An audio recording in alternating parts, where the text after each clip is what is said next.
વિશ્વની સૌથી મોટી ખેડૂત ચૂંટણીને લઈને આ સૌથી મોટા સમાચાર હાલ એક સામે આવી રહ્યા છે।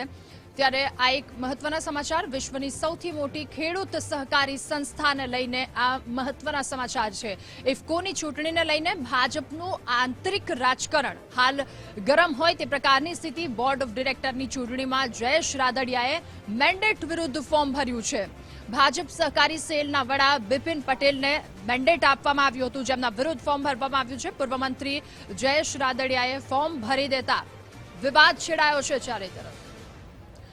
અને આજ મુદ્દે આપણી સાથે જોડાઈ ચૂક્યા છે સંવાદદાતા રહીમ લાખાણી। રહીમ, જે મેન્ડેટને લઈને હાલ એક વિવાદ સામે આવ્યો છે, તેને લઈને શું અપડેટ?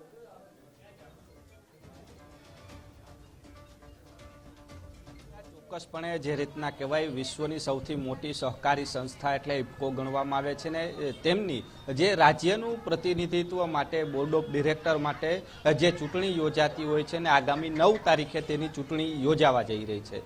તેમાં ભાજપના મેન્ડેટ ઉપરથી બિપિન પટેલ ગોતાનું છે, તેનું નામ છે તે તેમના દ્વારા ફોર્મ ભરવામાં આવ્યું છે, પરંતુ તેની સામે જયેશ રાદડિયા દ્વારા પણ પોતાનું પ્રતિનિધિત્વ કરવા માટે પોતાનું ઉમેદવારી પત્ર છે તે ભર્યું છે। તેને જ લઈને રાજકારણ છે તેમાં ગરમાવો આવ્યો છે।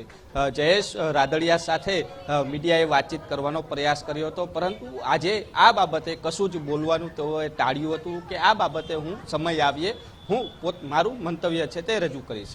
બીજી બાજુ તેઓએ ઔપચારિક ચર્ચા છે તે પણ મીડિયા સાથે કરી હતી કે આ પ્રતિનિધિત્વ માટે આ રાજકોટ ડિસ્ટ્રિક્ટ બેંક દ્વારા અને સહકારી સંસ્થા છે તેમના દ્વારા અગાઉ ઘણા સમય પહેલા એક બેઠક મળી હતી ને તેમાં એક નિર્ણય લેવામાં આવ્યો હતો કે મારે આ બાબતે પ્રતિનિધિત્વ કરવાનું છે ને તેને જ લઈને જે બોર્ડ ઓફ ડિરેક્ટરો દ્વારા જે મારું ફોર્મ છે તે રજૂ કરવામાં આવ્યું હતું ને તેના જ કારણે તેઓએ પોતાનું ફોર્મ ભર્યું છે। એટલે આગામી સમયમાં સમગ્ર મામલે એક મહત્વની બેઠક ભાજપ લેવલે મળે તેવી શક્યતાઓ સેવાઈ રહી છે।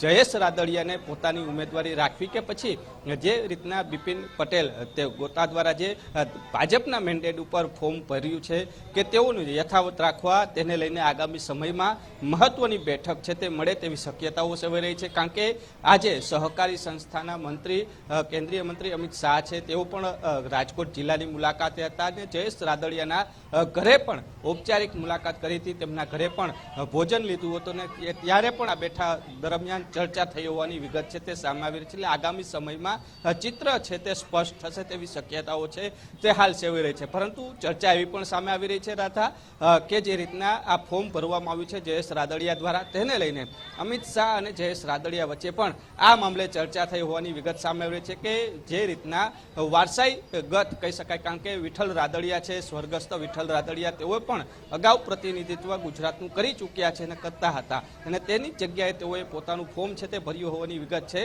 તે સામે છે।